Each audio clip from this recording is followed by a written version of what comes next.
네, 오늘은 행복을 찾을 수 있는 바로 그곳, 행복을 찾을 수 있는 바로 그곳이라는 제목으로 하나님 말씀 증거하도록 하겠습니다.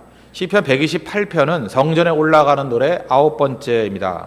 주제는 하나님을 경외하는 자가 누릴 가정의 축복입니다. 가정의 축복에 관한 성경이 시편 127편, 128편 연속해서 두 개가 나와 있습니다. 그러니까 행복이라는 것은 특별한 데 있는 게 아니라는 것입니다. 평범한 곳에 행복이 있고 또 평범 속에서 은혜를 누리는 것이 진정한 행복이다. 이게 성경의 관점입니다. 오늘 1절을 보십시오. 여호와를 경외하며 그의 길을 걷는 자마다 복이 있도다. 그러니까 평범한 동행 속에서 하나님의 깊은 은혜를 누릴 수 있다는 것입니다. 그래서 우리가 진짜 깊은 은혜는요, 특별 새벽기도회 이런 것보다도 보통 새벽기도회, 특세가 아니라 보세, 이런 데 능력이 있는 것입니다. 진짜 강한 사람이 뭔지 아십니까? 특별할 때 잘하는 사람이 아니라 보통 때 잘하는 사람, 진짜 잘하는 사람이라는 것입니다. 우리 보통에 관한 하나님의 종들 되기를 바랍니다.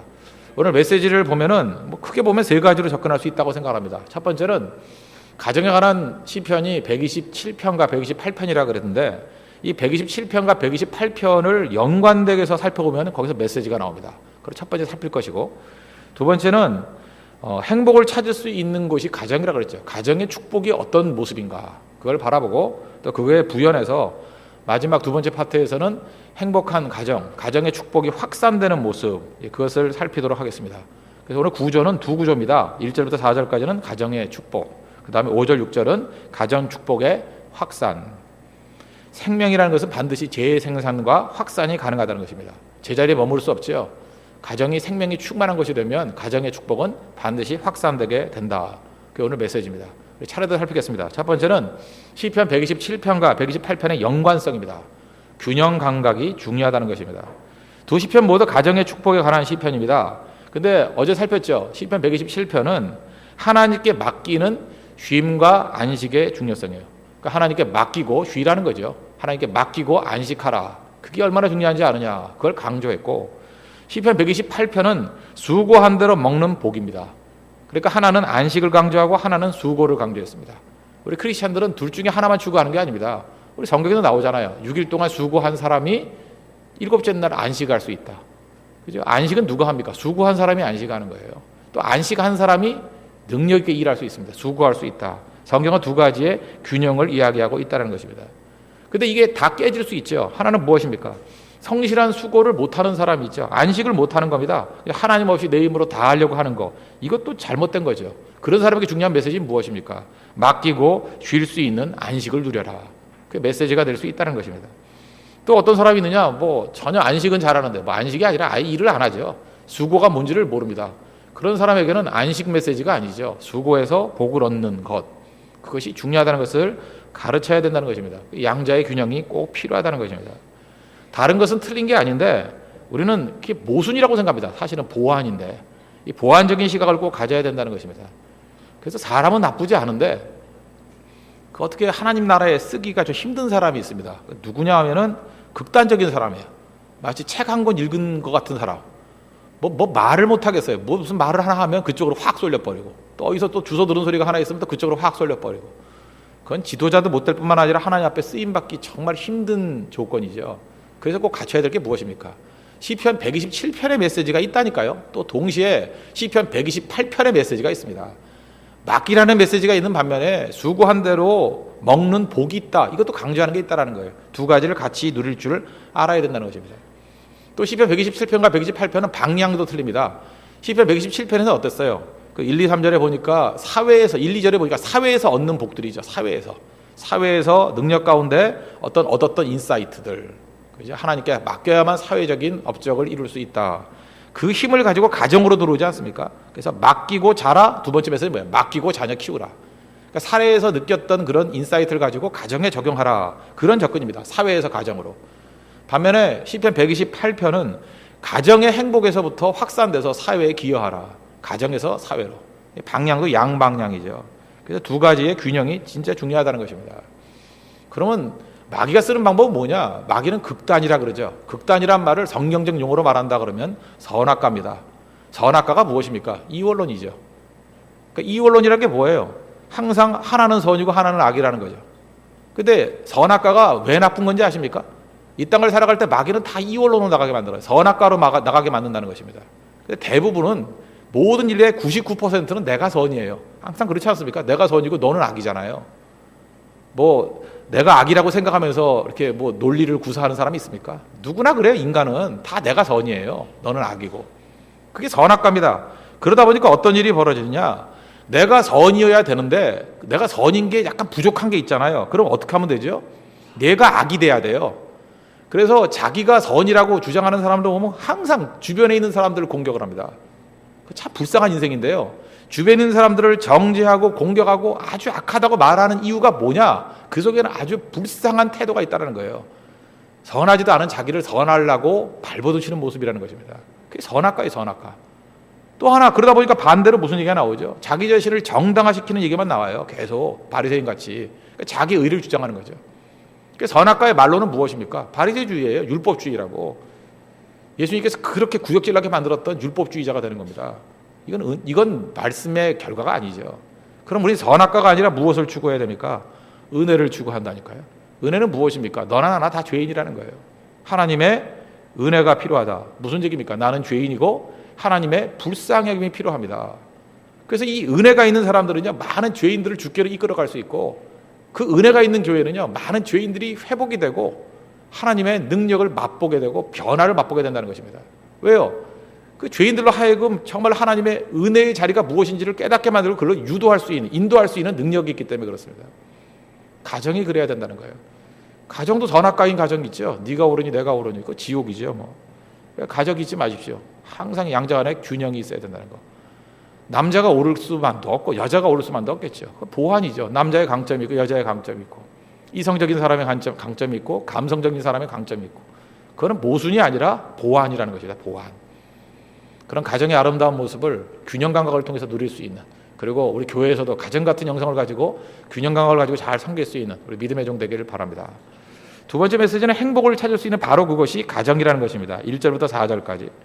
근데 여기서 중요한 포인트는 뭐냐? 행복을 어디서 찾았냐는 거예요. 지금 우리 말은 안 하지만 많은 사람들이 행복을 재물에서 찾습니다.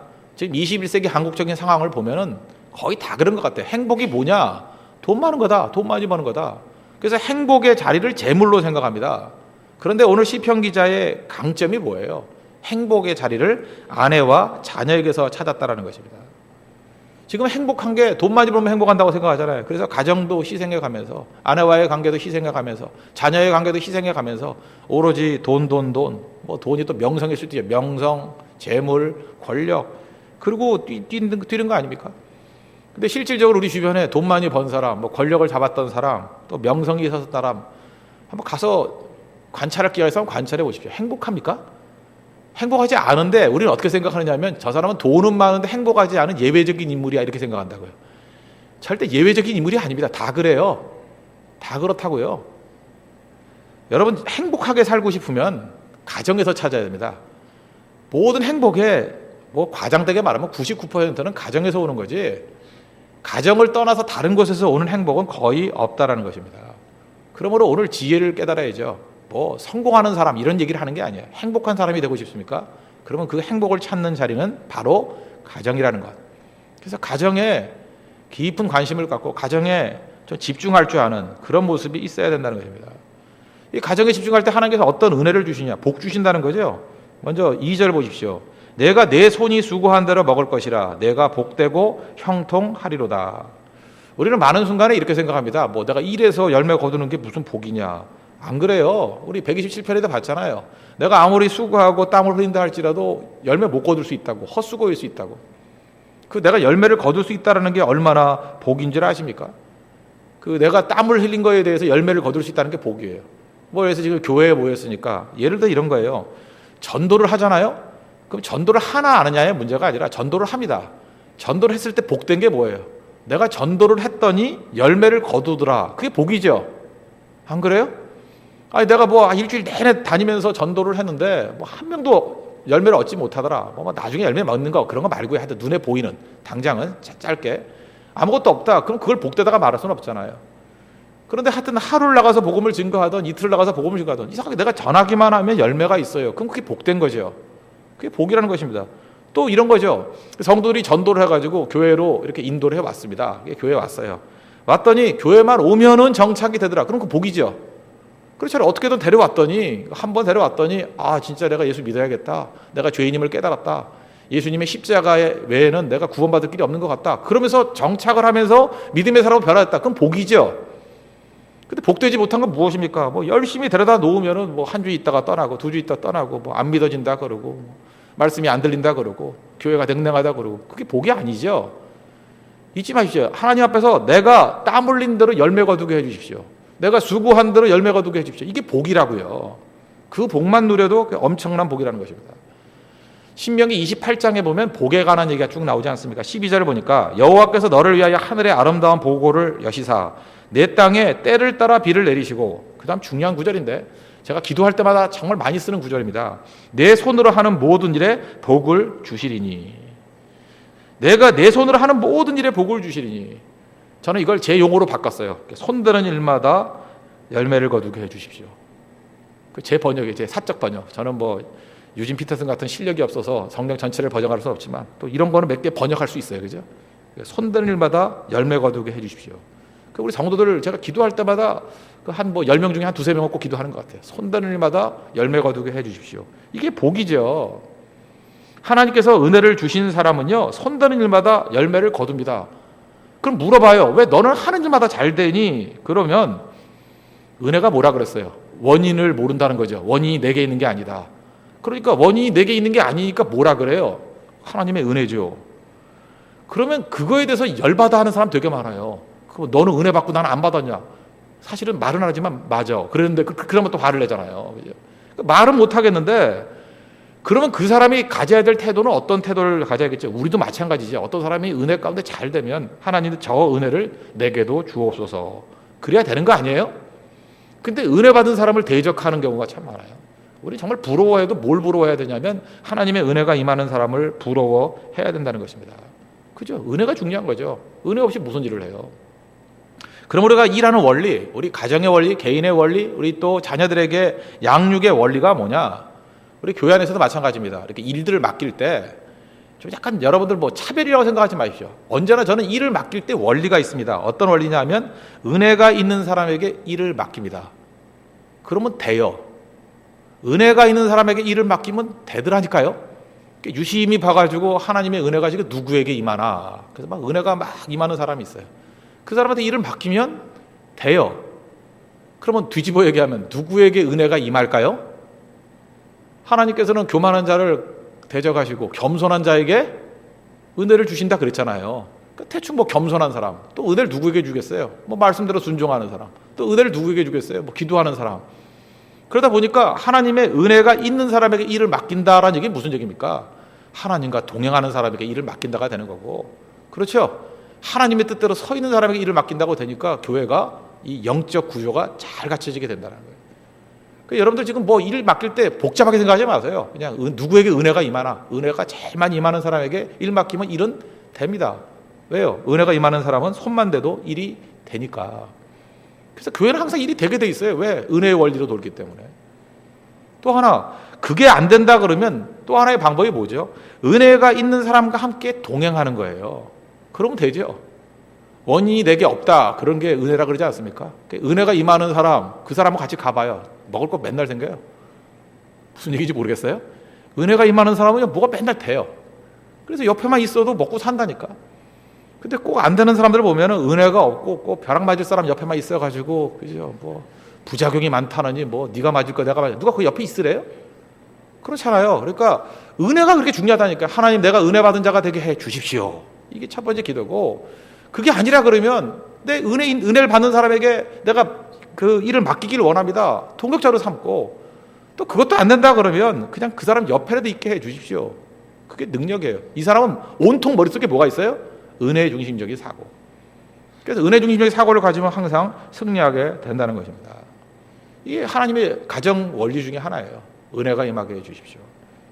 그 다음에 3절 보십시오. 내 집 안방에 있는 내 아내는 결실한 포도나무 같으며 내 식탁에 둘러앉은 자식들은 어린 감람나무 같으리로다. 아내를 뭐라고 표시했어요? 결실한 포도나무. 이스라엘 백성들에게 있어서 최고의 기쁨의 상징은 포도나무입니다. 포도나무 같다. 최고 칭찬이에요. 기쁨의 근원이라는 거예요. 넌 기쁨이라는 거예요. 아내를 향해서 포도나무 그럽니다. 근데 포도나무도 뭐 여러 가지가 있죠. 결실한 포도나무 그러면은 열매가 많은 주렁주렁 맺힌 그 역할을 다 하는 아내랑 그런 뜻이죠. 그러니까 우리 아내라 그러면 어떤 아내가 되겠어요? 그냥 포도나무 아니고 뭐 조금 맺힌 포도나무 이게 아니라 주렁주렁 매달린 결실한 포도나무가 돼야 되겠죠. 하나님의 가정의 축복이라는 거예요.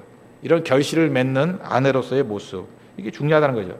또 하나 자녀들에 대한 묘사가 재밌죠. 식탁에 둘러앉은 자식들은 어린 감람나무 같으니. 그래서 우리 자녀 양육을 할 때 행복한 가정에서 중요한 게 뭐냐 하면 식탁의 교제가 중요하다는 것입니다.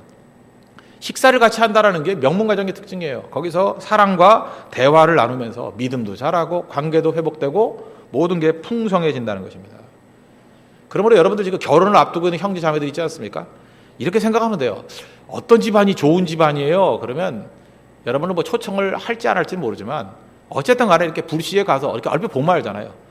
온 가족이 모여서 식사하는 가정이다 그러면 무조건 그건 A 플러스 가정이에요. 그건 문제 하나도 없습니다. 그런 가정은 최고의 명문 가정이고 뭐 어떤 일이 있더라도 그런 가정은 놓치지 마세요. 한번 물론 놓지 마세요. 그건 정말로 복이에요, 복. 그런데 뭐 전반적으로 가족들이 다 성공한 사람들이고 명문대 나오고 뭐 우리 소위 사회에서 말하는 어떤 가치들을 다 누리는 사람이다 그랬는데 갈 때마다 식구는 4명인데 2명 이상 안 모여요. 그죠? 뭐 교대로 모여요, 교대로. 2명 갔다 하나 또 어디 갔다 그러고 뭐 하나 뿔뿔이. 그러면 그 얘기는 뭐 100%라 그러면 또 섭섭해할 거니까 90% 이상 문제 있는 가정이에요. 같이 식사할 수 없다라는 것은 분명히 문제가 있는 겁니다. 그거는 문제를 듣지 못했을 뿐이에요. 분명히 문제가 있고 같이 밥 먹을 수 없다라는 것은 그 가정이 병들어 있다라는 것입니다. 병든 거예요, 병든 거. 그러니까 여러분들 뿔뿔이 흩어져가지고 성공하려고 그러지 말고 모여서 식사하십시오. 여기 보세요. 그죠? 식탁에 둘러앉은 자식들, 그죠? 식탁에 둘러앉은 자식들. 이게 기독교 명문 가정이라는 거예요. 그러니까 제일 좋은 건 새벽기도 때 나와가지고 식탁에 둘러앉지는 않지만 저기서 참사렁탕 한 그릇씩 들고 있는 모습. 그게 기독교 명문 가정이에요, 명문 가정, 그죠? 더 먹어라, 뭐 자기가 돈 내는 것도 아니면서 잠깐 먹여주고, 그죠? 많이 먹어라, 그죠? 집에 가면 밥 없다. 그러면서 그게 명문 가정이라는 거예요. 그 모습도 굉장히 중요한 거죠. 이 식탁에 둘러앉아 있는 감람나무 같은 자녀들. 이 감람나무라는 게 뭐냐? 감람나무. 그러니까 우리가 뭐 이상한 나무 같이 보이는데 우리가 보통 일상생활에서 말하는 건 올리브예요. 올리브는 알죠? 올리브유. 이게 감람유예요. 근데 우리 한국에서는 감람유라고 안 하잖아요. 올리브라 그러잖아요. 올리브라 그러면 성경 번역도 그냥 올리브라고 다 번역시켰으면 좋겠어요. 그죠? 올리브유. 올리브는 뭐냐면 풍요의 상징이고 부자격이 없는 풍요다. 그럴 때 꼭 감람나무라는 표현을 씁니다. 올리브라는 표현. 우리 몸의 그 건강을 얘기를 할 때 저는 생체 상급은 아니지만 죄송합니다. 조금 간섭을 하겠습니다. 조금만 얘기할게요. 내가 감히 황 목사님 앞에서는 신들매 풀기도 감당치 못하지만 조금 얘기를 한다 그러면 혈관 건강이 인간의 건강이라 그러잖아요. 그죠? 이렇게 혈관이 건강해야 그 사람이 건강한 거다. 혈관에 되게 기름이 끼지 않습니까? 그러면 여러분들 그 설거지 할 때도 마찬가지지만 기름때를 지울 때 물로 씻으면 안 지워지죠? 기름은 기름으로 지워야 되는 거예요. 기름으로. 그렇잖아요. 그래서 기름을 넣어가지고 기름때를 없애는 거잖아요. 마찬가지로 혈관에 있는 기름때를 없앨 수 있는 최고의 세제로 역할을 하는 게 올리브유래요. 그래서 올리브유를 많이 먹으면은 뭐 혈압도 떨어진다 그러고 뭐 혈관도 이렇게 잘 부드러워진다 그러고 우리 이 자리에 온 형제자매 가운데도 지금 뭐 이렇게 혈관에 문제가 있는 형제도 있지 않습니까? 올리브를 그냥 밥 말아 먹어야 돼요. 그죠? 그렇게 하면은 문제가 없다는 거예요. 그래서 요즘에 미국에 가보면요. 미국에 지금 흐르는 그 흐름 중에 하나가 뭐냐면 지중해식 식단을 많이 먹어요. 지중해식 식단이 뭐냐면 그릭 햄버거라고 그러죠. 그리스 햄버거. 그릭 햄버거 이런 거 되게 많이 먹는데 일단 맛이 없어요. 맛이 없는데 왜 맛이 없나 생각해 보니까 그 안에 올리브유로 범벅이 돼 있어요. 올리브유로 쭉 범벅이 돼 있는 거라고요. 그게 몸에 좋다라는 것입니다. 왜? 혈관에 있는 미국 사람도 고기 많이 먹잖아요. 그런 걸 다 녹이기 때문에. 제가 며칠 전에 그 조영대 형제, 우리 설렁탕하는 형제 집에 신방을 갔습니다. 근데 그 집에 뭐 고기도 맛있지만 그 샐러드를 해왔는데 샐러드에 이렇게 올리브유를 갖고 왔어요. 내가 하여튼 최근에 본 올리브유 중에 제일 풍성하게 있어요. 굉장히 많더라고요. 식당을 해서 그런지. 보통 이렇게 그 채소 위에다 이렇게 드레싱을 한다 그러잖아요. 살짝 붓잖아요. 근데 붓는 게 아니라 제 비유가 과장 아닙니다. 올리브유의 호수에, 올리브가 이렇게 호수같이 있어요, 물이. 호수에 채소를 담가 먹는 거예요. 그 기분 탁 담그니까 물속에 담갔다가 먹는 것 같이 너무 풍요로워요. 빵을 넣었더니 빵이 흡수가 탁 돼가지고 빵이 묵직해요. 그 씹는 순간에 뭐 씹을 필요도 없어요. 이렇게 녹아서 없어지는 것 같이 보이고. 저는 그 고기도 그 위에다 올려놓고 먹거든요. 고기를 탁 올려놨더니 고기가 원래도 부드러운데 얼마나 부드러운지, 이 고기 많이 먹으면은 그 되게 부담스럽잖아요, 배가. 전혀 부담스럽지도 않고 다 녹아버리더라고요. 그게 올리브유의 능력이에요. 그런데 자녀가 어떤 역할을 한다고요? 이 올리브 같은 역할을 한대요. 자녀가 감람나무래요. 그래서 자녀들을 믿음 안에서 잘 양육하고 사랑하면 어떤 일이 벌어지냐? 이 아름다운 감람나무 같은 올리브 같은 그 자녀들이 있는 곳에서는요, 자녀들과 교제를 나누고 식사하는 가운데 가정의 모든 응어리가 다 녹아버린다는 거예요. 그래서 우리 자녀들이 올리브예요. 그 자녀들도 뭐 괜히 뭐 너는 뭐 울기만 하고 뭐 먹기만 하고 뭐 돈만 쓰고 그런다. 아니에요. 자녀가 하는 역할이 얼마나 큰데요. 자녀는 가정의 올리브유예요. 응어리를 다 녹여버리는 능력이 있다는 것입니다. 우리 재밌죠? 128편에서는 자녀를 올리브라 그러고 127편에는 뭐라 그랬어요? 장사의 수중에 있는 화살이라 그러고. 그러니까 자녀는 어떻게 키워야 돼요? 처음에는 올리브 같이 이제 부드럽게 가정의 응어리를 녹이는 그런 자녀를 키우다가 마지막에 가서는 하나님 손에 붙들림 받은 수중의 화살 같은 능력 있는 종으로 키울 줄 아는 거. 그게 기독교 명문 가정의 특징이라는 것입니다. 교회도 그래야 돼요. 우리 영유아부 이런 데서는 아이들을 올리브유 같이 이제 부드럽게 다 녹이고 너무 따뜻하고 의뢰가 넘치는 자녀를 양육해야 됩니다. 그런데 이게 뭐 20이 넘고 30이 넘어도 계속 물에 물 탄 듯 뭐 맹탕으로 만들면 되겠어요? 아니죠. 시간이 크면 클수록 지성도 갖춰야 되고 능력도 갖춰야 되고 그죠? 하나님 앞에서 어떤 전투력도 갖춘 그런 하나님 수중에 있는 화살 같은 인물로 만드는 교회, 그게 명문교회라는 거죠. 그래서 그 다음에 나오는 게 뭐예요? 가정의 축복은 확산이 된다는 것입니다. 이렇게 잘 양육되면은 사회에 기여하고 공동체에 기여하는 하나님의 능력에 손에 붙들림 받은 화살이 된다는 거예요. 그래서 5절 6절 보십시오. 여호와께서 시온에서 내게 복을 주실지어다. 너는 평생에 예루살렘의 번영을 보며 내 자식의 자식을 볼지어다. 이스라엘에게 평강이 있을지어다. 가정의 축복이 사회에 확산돼서 모든 사람을 살리는 족이 될 수 있다는 것입니다. 이런 축복과 은혜가 우리 가정에서부터 시작돼서 우리 사회까지 교회까지 영향을 미칠 수 있는 우리 믿음의 가정 되기를 바랍니다. 기도하겠습니다. 이 시간 다 같이 하나님 간구하도록 하겠습니다. 이 말씀을 놓고 하나님 수고와 안식의 균형을 갖추게 해 주십시오. 또 우리 은혜의 사람 되게 해 주십시오. 손대는마다 열매를 거두게 해 주시고 또 우리 은혜가 있는 사람에게 일을 맡기게 해 주시고 은혜가 있는 사람과 함께 동행하게 해 주십시오. 은혜 붙들게 해 주십시오. 풍요로운 가정을 결실하는 아내가 있고 또 감람나무 같은 자녀가 있습니다. 식탁에 둘러앉아서 교제를 나누고 모든 응어리를 누길 수 있는 그런 행복한 가정을 이루게 해 주십시오. 그리고 사회까지도 기여할 수 있는 믿음의 가정 되게 해달라고 오늘은 특별히 우리 가정을 위해서 또 그런 자녀들을 양육할 수 있는 좋은 교육이 있는 우리 홍대 세교회가 될 수 있도록 해달라고 우리 두 가지를 좀 집중적으로 기도했으면 좋겠습니다. 다 같이 간구하도록 하겠습니다.